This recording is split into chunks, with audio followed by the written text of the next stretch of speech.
She had learned long ago how to become invisible, how to glide between tables with a polite smile, how to lower her eyes when wealthy men spoke too loudly and laughed too freely, because invisibility was survival, and survival was all that mattered to Alina as she balanced a tray of crystal glasses in one of the most expensive restaurants in the city. A place where chandeliers glittered like frozen stars and every plate cost more than her weekly rent, and on that particular evening, nothing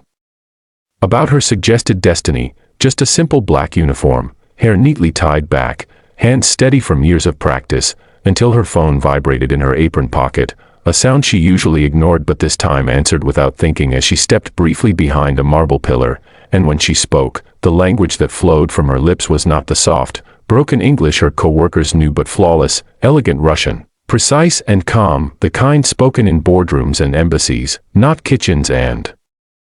break rooms, and she didn't notice the man at table 7, the man everyone whispered about, the self-made millionaire investor with a private jet and a reputation for crushing deals, who had paused mid-conversation, his fork suspended in the air, eyes narrowing as he listened, because he understood every word she said, every subtle inflection, every reference to markets, contracts, and leverage that no ordinary waitress should know, and by the time she ended the call and returned to pouring wine, he was no longer hungry, only curious, because the woman refilling his glass had just spoken Russian like someone who once belonged to another world, and when he finally asked her, casually, almost lazily, where she learned the language, she hesitated for the briefest second before replying with the practiced half-truth that had protected her for years, my father, but the way she said it told him there was more, much more, and that night he did something he had never done before, he left his card on the table with a single handwritten note, tomorrow, 9 a.m.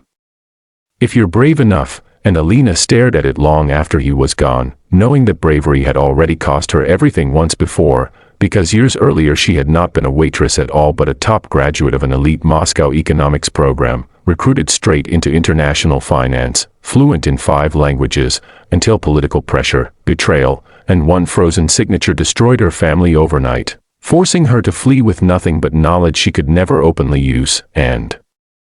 now that knowledge had been heard by the wrong, or perhaps the right, person, and she barely slept before deciding that fear had taken enough from her, so at 9 a.m. sharp she stood on a private airstrip instead of a bus stop, stunned as the millionaire himself greeted her with no arrogance, only interest, explaining that he needed someone who understood Eastern European markets, someone invisible enough to go unnoticed but sharp enough to see traps others missed, and when she corrected one of his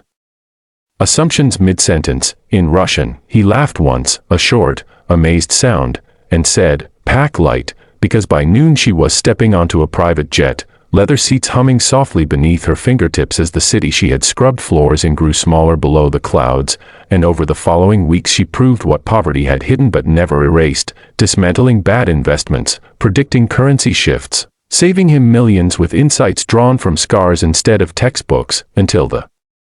day he slid a contract across the table, not as an employer but as a partner, and Alina signed it not with shaking hands but with calm certainty, because she finally understood that the world doesn't reward titles or appearances, it rewards courage at the moment it matters most, and as the jet lifted again, this time toward a future she had rebuilt with her own mind, she smiled softly, knowing that one answered phone call had changed everything, and if this story reminded you that hidden potential exists everywhere, that greatness can wear an apron before it wears a suit, then don't forget to subscribe, because the next story might change how you see the world too.